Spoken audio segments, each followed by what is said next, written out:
Honeymoon. I hid under the bed to prank my wife. I flattened myself against the wooden floor beneath the king-size bed in our honeymoon suite, biting my tongue to keep from laughing. My Hugo Boss tuxedo was getting wrinkled. The hotel carpet smelled like expensive cleaning products. My wife, Rachel, married for exactly 2 hours and 43 minutes, would destroy me when I jumped out yelling surprise. We'd been together for 5 years. She loved harmless, playful pranks. That was our thing. The door opened at 9:47 p.m. High heels clicked on the hardwood floor. Sharp, precise, expensive shoes. Not Rachel's footsteps. Too heavy, too purposeful. My mother-in-law, Diane, sat on the edge of the bed directly above my head. The springs groaned. The mattress sagged. I could see her black Louboutin shoes, the ones Rachel had shown me at Nordstrom, planted firmly on the floor 3 inches from my face. Martha, wait. Let me get comfortable. Diane's voice. I'm calling from the honeymoon suite at the Biltmore estate. I froze. What was she doing here? Rachel had sent me upstairs to change out of my tuxedo from the reception and put on something more comfortable for the after party. She was supposed to be downstairs with the guests. No. The fool is still down in the ballroom, socializing with his father's business partners, Diane continued. I could hear the smile in her voice, playing the part of the devoted son. God, he's pathetic. My stomach sank. The plan is working perfectly, Martha. Better than perfect. Rachel has him completely wrapped around her finger. You should see it. The boy is so in love, he can barely function. I stopped breathing. Oh, and get this. He signed the prenuptial agreement I drafted. Actually believed he was protecting himself. The fool doesn't understand anything about contract law. I had my attorney, Michael Sterling, double-check everything. The second they hit 6 months of marriage, half of his trust fund becomes marital property. Georgia law. He's too ignorant to know the difference. The floor seemed to tilt beneath me. I grabbed the bed frame to steady myself. Better yet, Ian laughed. Actually laughed. His father already transferred the lake house on Lanier into both their names as a wedding gift. That property alone is worth $2.3 million.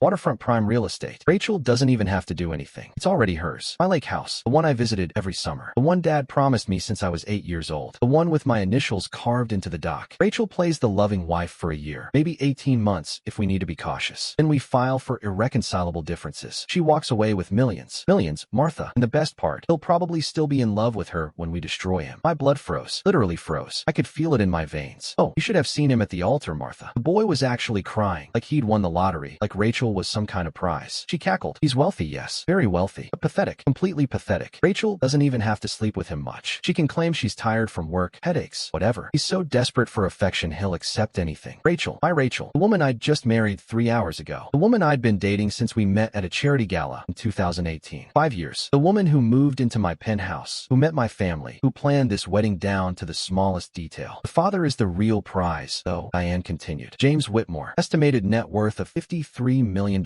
Real estate development, commercial properties, investments. And when the old man passes away, everything goes to the son, the precious only child. And if Rachel is still married to Ryan when that happens, she paused for effect. We're talking tens of millions, Martha. $50 million, maybe more. Rachel just has to hold on, play house, pretend to be the devoted wife. And when James passes, he's 68 now, not exactly young, we cash in. I felt like I'd been punched in the stomach, like someone had reached into my chest and crushed my heart with their bare hands. Diane stood up. The springs relaxed. Her heels moved toward the door. Anyway, I have to get back downstairs before anyone notices I'm missing. Can't have people asking why the mother of the bride is absent during cocktail hour. Keep this between us, Martha. Rachel is playing her part beautifully. She even convinced him to fire his own attorney and use mine for the prenup. Michael Sterling, can you believe it? The boy signed documents drafted by my lawyer and thought he was protecting himself. She laughed again. That sound would haunt me forever. I'll call you tomorrow. We'll celebrate properly once this circus is over. The door opened, closed. Silence. I lay there under the bed, shaking, not from cold, but from rage, from betrayal, from the complete destruction of everything I'd believed for 5 years. Rachel didn't love me, never loved me. 5 years of lies. Every kiss, every I love you, every moment I thought was real. Our first date at the Fox Theater, the weekend we spent in Savannah, the night I proposed at Stone Mountain. All of it fake. Con. Performance. I grabbed my phone with trembling hands. Thank God it was in my pocket. I opened the voice recording app and realized it wasn't recording. I'd heard everything, but had no proof. Wait, I scrolled through my recent calls. There it was, call log. I'd been on the phone with my best man, Marcus, right before I came upstairs. The call had never disconnected. We'd been on speaker discussing after-party plans. I called him immediately. Whispered, Marcus, tell me you heard that. Ryan, where are you? Why are you whispering? Did you hear anything just now on the call? It should still be connected. Yeah, I heard everything. I left my phone on my desk and went to grab a drink. When When I came back, this woman was talking about, holy crap, Ryan, that was your mother-in-law. Record it. If you still have the call history, screen record it. Save the audio file. Send it to me right now. Right. Before we continue with what happened next, if you're shocked by this story so far, hit that subscribe button and leave a like. And comment below, what would you do if you discovered this on your wedding night? Let me know your thoughts. My phone vibrated 30 seconds later. Audio file. 4 minutes and 37 seconds. I played it back. Every word clear, undeniable. I had evidence. I crawled out from under the bed, sat on the floor, tried to think despite the rage. My hands were shaking. I'd never felt this kind of anger. Not when competitors tried to sabotage my business. Not when business partners betrayed confidences. This was different. Personal. Intimate. Devastating. Rachel knocked on the door. 3 soft taps. Honey, are you in there? I steadied my voice. Years of business negotiations had taught me to mask emotions. Yeah, just changing. Give me 5 minutes. Okay, but don't take too long. Everyone's waiting for our first dance, and your dad wants to make another toast. She laughed. I think he's had too much champagne already. Our first dance is husband and wife. So Elvis's Can't Help Falling in Love. The song we chose together. A song that now meant absolutely nothing. I'll be right down, I said. Her footsteps faded down the hallway. I called my attorney. My real attorney. Not Michael Sterling. The one who drafted the prenup. The one Rachel had insisted we use because he was so good at estate planning. Tom Richardson, no relation to Rachel's family, answered on the first ring. Ryan, congratulations, man. How's married life? I need you to do something right now. I'm not joking. This is urgent. His tone changed immediately. What happened? Pull the prenuptial agreement that Michael Sterling drafted. The one I signed last month. Papers rustled in the background. Tom was home, probably celebrating his own anniversary, but he was dedicated. 26 years practicing law, 18 of them handling my family's legal affairs. Okay, I have it. What am I looking for? Is it legal? Will it hold up in court? Long pause. More rustling. Ryan, where did you sign this? At Sterling's office. Why? Because the notary seal is from DeKalb County, but Sterling's office is in Fulton County. And the witnesses listed, let me check the bar registry. Typing sounds. None of these witnesses are licensed attorneys in Georgia. This prenup is invalid. Completely invalid. My heart raced. You're sure? Positive. The execution is fundamentally flawed. Wrong county filing. Improper witnesses. The notarization itself is questionable. This wouldn't survive a preliminary hearing, much less a trial. Sterling said he was licensed in Georgia. Said he'd been practicing family law here for 15 years. He's licensed in South Carolina, not Georgia. He can't practice law here. This entire document is worthless. The pieces clicked together. Diane had deliberately used an attorney who would draft an invalid prenup, one that would appear to protect me, but actually left me completely exposed. Tom, I need you to file for annulment. Tonight, if possible. Monday morning at the latest. An annulment, Ryan? You've been married for 3 hours. I have proof of fraud. I'm sending it to you right now. I forwarded the audio file that Marcus had sent me. Tom was silent as he listened. I could hear Diane's voice through his phone speaker. Could imagine his expression changing as the truth became clear. Holy God, he breathed when the audio ended. This is fraud. Actual fraud. Inducement to marriage under false pretenses. This is a textbook annulment case. Clear as day. You can have papers ready by Monday. I can have emergency papers ready by tomorrow. But Ryan, he paused. What do you want to do? You could settle this quietly. Annul the marriage. Walk away. Or what? Or you can expose them. Make it public. Ensure everyone knows what they tried to do. I thought about it. About Rachel downstairs in her white dress. About Diane socializing with my father's friends. About 5 years of calculated deception. About how many other wealthy men they might have done this to. Could do in the future. I want to expose them, I said. Publicly. Tonight. You're absolutely sure? Once you do this, there's no going back. Your wedding will become a spectacle. Your family will be humiliated. The gossip will be brutal. My family is already being defrauded. I'd rather expose it now than let them steal millions. Then let's burn it all down, Tom said. I'll file emergency motions first thing tomorrow morning. But for tonight, that recording is your proof. Use it. I changed clothes. A dark suit, blue tie, the one Rachel had chosen. How many lies had she told while helping me pick it out? I went downstairs at 10:23 p.m. The reception was in full swing. The Biltmore Estate ballroom glittered with crystal chandeliers. 300 guests. Full orchestra. High sculptures. Everything. Rachel had wanted an extravagant wedding. Something everyone will remember, she'd said. She was right about that. Rachel ran over as soon as she saw me. Beautiful in her Vera Wang dress. 27 years old. Blonde. Blue eyes. The kind of beauty that made people turn their heads. 5 years ago, I thought I was the luckiest man in the world when she agreed to go out with me. Now I knew exactly how lucky I really was. There you are. She grabbed my hands. Everyone's been asking about you. Are you okay? You took a while. I'm perfect, I said. Actually, I have a surprise. Her eyes lit up. Genuine excitement. Or was anything she'd ever shown me genuine? Really? What kind of surprise? You'll see. But first, I need to make an announcement. I walked to the DJ booth, grabbed the microphone, tapped it twice. The music stopped. 300 faces turned toward me. Folks, can I have your attention? My voice echoed through the ballroom, clear and firm, despite the rage burning in my chest. First, I want to thank everyone for being here on this incredibly special day. Rachel stood beside me, radiant. Diane was near the cake table, 7 layers, white fondant, sugar flowers, smiling proudly. Marriage should be built on trust, I continued, on honesty, on genuine love and mutual respect. I paused, looked directly at Rachel. At least, that's what I believed when I proposed to her. That's what I believed when I stood at that altar today and cried watching my beautiful bride walk down the aisle. Rachel's smile faltered slightly, just a tremor, but something Sometimes, I said slowly, people lie. Sometimes you spend 5 years with someone. You share your life with them. You introduce them to your family. You talk about having children. You plan a future together. And none of it is real. Ryan, what are you doing? Rachel whispered, close enough that only I could hear. About 45 minutes ago, I told the crowd. I went up to our honeymoon suite. I wanted to surprise my beautiful bride. Maybe jump out and scare her when she walked in. We love pranks. It's our thing. I could see people smiling, thinking this would lead to something sweet. But I hid under the bed, and someone else walked into the room first. Diane's face went white. Literally white. The champagne glass in her hand started trembling. Someone who didn't know I was there. Someone who made a speakerphone call. Someone who told her friend Martha everything. Rachel grabbed my arm. Ryan, stop. Please. Can we talk about this? I pulled away gently, professional, calm. I recorded the entire conversation. Actually, my best man Marcus recorded it. We were on a call that never disconnected. Lucky, right? I took out my phone, connected it to the sound system. The DJ looked confused but did what I gestured. Let me play it for you, all of you, so you can hear exactly the kind of woman I just married. I hit play. Diane's voice filled the ballroom, clear as crystal. Undeniable. The plan is working perfectly, Martha. Rachel has him completely wrapped around her finger. Gasps rippled through the crowd. 300 people frozen, listening. Rachel's hand squeezed my arm. Ryan, stop this. Please. You don't understand. I let the recording play. Every word, every detail. The prenup designed to be invalid. The lake house transfer. The $53 million inheritance plan. Rachel plays the loving wife for a year, maybe 18 months if we need to be cautious. Then we file for irreconcilable differences. She walks away with millions. My father, James, stood up from his table. 68 years old, distinguished. The man who built Whitmore Development from nothing, who taught me everything about business and integrity. He looked like he'd been slapped. The boy was actually crying at the altar, like Rachel was some kind of prize. He's wealthy, yes, very wealthy, but pathetic, completely pathetic. The recording played for 4 minutes and 37 seconds. When it ended, the silence in that ballroom was absolute. 300 people holding their breath. So, Rachel, I turned to look at my wife. Tears streamed down her face, ruining her makeup. Do you want to tell everyone the truth, or should I? I can explain, she whispered. You can explain? It wasn't supposed to happen. I wasn't supposed to hear your mother admit that you've been conning me for 5 years. She couldn't answer, just stood there crying. I turned to the crowd. Ladies and gentlemen, I want you to know something. My attorney, Tom Richardson, is filing for annulment Monday morning. Fraud invalidates marriage contracts in Georgia. The prenup was drafted by an unlicensed attorney in this state. It's completely invalid. The lake house transfer can be contested as fraudulent inducement. Everything falls apart. You can't do this. Diane shouted. She pushed through the crowd, champagne spilling from her glass. That recording is illegal. You can't use it. Actually, Mrs. Richardson, I can. Georgia is a one-party consent state. As long as one person in a conversation knows it's being recorded, it's completely legal. Marcus knew he was on the phone with me. You were just loud enough for him to hear. Tom had briefed me on this during our call. Had made sure I understood exactly how the law worked. My father stepped forward. He'd been silent since the recording played. Now he looked at me with an expression I'd never seen before. Pride mixed with fury. Son, every word of that recording is true. Yes, Dad. He turned to Diane, to Rachel. His face hardened into something cold and terrifying. Security. Escort the Richardson family out of this building immediately. What? No. Rachel screamed. This is my wedding. You can't. This was never your wedding, I said calmly. It was a heist, a con, a carefully planned theft. And it's over. Her security guards moved forward. Biltmore Estate's security team, efficient professionals. Diane tried to argue. You have no authority. We're guests. You can't just throw us out. This is a private event on private property, my father said coldly. And you're no longer welcome. Remove them. The guards took Diane by the arms. She fought, screaming about lawyers and lawsuits and false accusations. But 300 witnesses had just heard the recording. 300 people who knew exactly what she'd done. Rachel grabbed my hand. Ryan, please. I'm sorry. I'm so sorry. It started as a plan, but I developed feelings. Real feelings over these 5 years. You developed feelings? I pulled my hand away. You just heard your mother say you didn't even need to sleep with me much, that you could claim headaches and I'd accept it because I was so desperate, that I was pathetic, and you never corrected her. Never told her the plan was off because you actually cared. Security led Diane toward the ballroom exit. She was still shouting, still threatening legal action. Rachel turned to look at me one more time as security guided her toward the door. Her mascara was ruined, her hair disheveled. Her white dress had a champagne stain from when Diane spilled her glass. I loved you, she sobbed. I really did love you. Maybe not at first, but eventually. No, you didn't, I said. But you're about to find out what it's like to lose everything. I turned to my father. Dad, can you have our attorneys freeze the lake house transfer? He pulled out his phone, smiled. Actually smiled. Already done, son. I called Tom Richardson during the recording. The property transfer is being contested right now. Emergency motion filed electronically 20 minutes ago. I looked at him. You knew? I suspected something was wrong when Rachel insisted on using her own attorney. Your mother, God rest her soul, always said trust your instincts. Mine was screaming, so I had Tom investigate discreetly. Found enough red flags to make me nervous, but I needed proof. He just gave it to me. Security escorted Rachel and Diane out of the ballroom. Their screams echoed down the hallway, fading. 300 guests stood in stunned silence. Some had their phones out, recording, taking photos. This would be all over social media by morning. My father turned to the crowd. Ladies and gentlemen, I apologize for the interruption, but I think you'll all agree my son just narrowly escaped a tragedy. Someone started clapping. then another person. Then the entire room erupted in applause. The bar remains open, my father continued. Please stay and enjoy the evening. The catering is paid for. The music is excellent. And we have 7 layers of wedding cake that someone should eat. He put his hand on my shoulder, squeezed. I'm proud of you, son. Not every man would have the courage to do what you just did. I learned from the best. Your mother would be proud too. She always said, trust your instincts. You did. The DJ started playing music again. Guests slowly returned to their conversations, but the energy had changed. This was no longer a wedding reception. It was something else, a celebration of a narrow escape. Tom Richardson arrived 40 minutes later. Walked straight to me. Emergency annulment petition is filed. Judge Patricia Morrison, 28 years on the bench, known for quick decisions in fraud cases, granted an emergency hearing for Tuesday morning. That fast. The recording makes it clear-cut. Fraud in the inducement. Georgia law is very clear. If one party induces marriage through fraudulent misrepresentation, marriage is voidable. You have documented proof of fraudulent intent. It's over. And the prenup? Invalid. As we discussed, Michael Sterling is already in trouble with the Georgia State Bar. I filed a complaint tonight. He'll probably be disbarred for practicing without a license. In the Lake House, your father's emergency motion was granted. Property transfer is frozen pending the annulment decision. Once the marriage is annulled, the transfer becomes void. The house stays in your name. I sat down in one of the reception chairs. The adrenaline was wearing off. In its place came exhaustion and grief. Because despite everything, despite the lies, the con, the betrayal, part of me had loved Rachel. Had believed in us. Had dreamed of a future together. That dream was dead. Had been dead all along. I was just too blind to see it. Tom sat beside me. You okay? Not really. You will be. This would have been much worse if you'd found out after 6 months, after a year, after she'd actually managed to take millions. You got out clean. I know. And Ryan, every woman in this room just watched you stand up for yourself. Watched you refuse to be a victim. Watched you handle it with dignity and strength. That's attractive. You're going to be fine. He was right. Over the next hour, at least a dozen women, including 2 of Rachel's bridesmaids, came to tell me how impressed they were, how brave I'd been, how Rachel didn't deserve me. It should have felt good. It didn't. Just felt empty. My father found me around midnight. Most guests had left. The ballroom was being cleaned. Staff was taking down tables. Come on, he said. Let's go home. I don't have a home. I